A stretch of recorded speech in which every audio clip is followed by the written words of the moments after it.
23 oktyabr uchun oltin quymalarining sotuv narxlari e'lon qilindi. O'zbekiston Markaziy banki tomonidan o'lchovli oltin quymalarining 23 oktyabrdagi sotuv narxlari e'lon qilindi. 1 gram oltin narxi oldingi qiymatga nisbatan 41.800 so'mga pasaygan.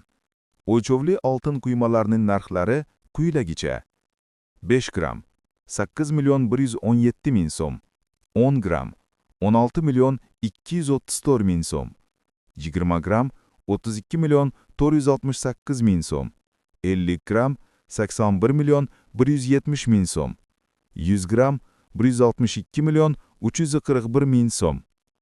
O'lchovli oltin quymalarni O'zbekistondagi barcha banklarning ofislaridan xarid qilish mumkin.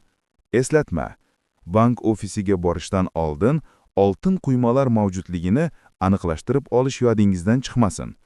Oltin narxi jadal sur'atda oshib borayotganligi sababli sotuvlarning hajmi ham ortgan.